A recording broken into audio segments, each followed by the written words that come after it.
كان شايفه بياخد اللي مش من حقه، شايفه عايش احسن منه، بيضحك معاه وهو قلبه محروق منه. والأسوأ انه عديله، يعني مش عدو، ده من العيلة. بس الحقد لما بيسكن قلب بني آدم ممكن يخليه يتحول لوحش. ومين يتخيل ان الغدر جاي من أقرب الناس؟ اللي حصل في القصة دي محدش كان يتخيله، ولا حتى الضحية نفسه. السؤال هنا، هل الحقد ممكن يخلي الإنسان يتحول لوحش يقتل أقرب الناس؟ أنا آسيا عبد الرحمن، ودي النضارة السوداء. قبل ما نبدأ قصة النهاردة نصلي على سيدنا محمد عليه أفضل الصلاة والسلام.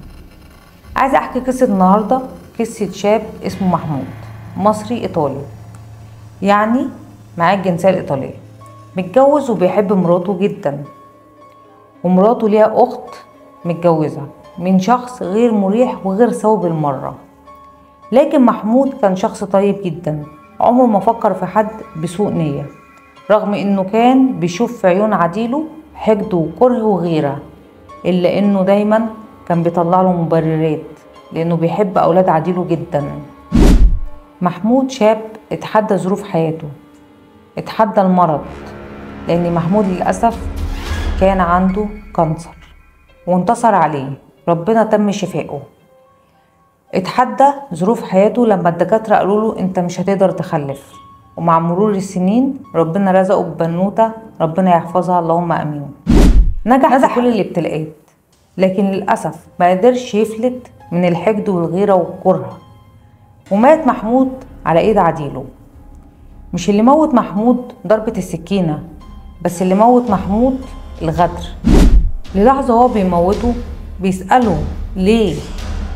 محمود عمره ما تخيل ان الكره ممكن يوصل للقتل، وعديله ما تأثرش لحظة هو بيموته وهو شايف دمه. ما افتكرش حنيته على عياله، ما افتكرش خروجاته معاه، ما افتكرش مرضه، ما افتكرش بنته. هو مش شايف غير غضب وحقد، مش شايف غير شيطان رجيم. ازاي نفذ الجريمة؟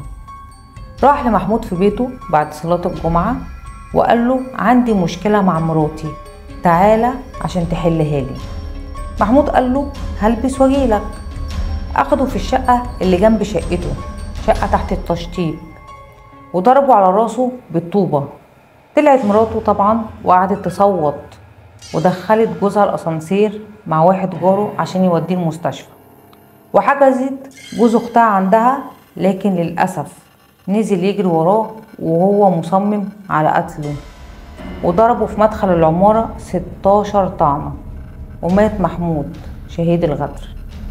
لو انتوا وصلتوا معايا لحد هنا، كل كلمة بقولها هنا وراها تعب وصدق، وانا مش بطلب دعم، انا بطلب ان اللي حاسس بالكلام يساعدني اوصل بيه لقلوب اكتر.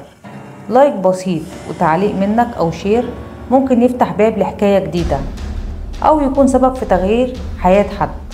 دعمك مش رقم، دعمك هو الروح اللي بتخلي المحتوى ده يعيش.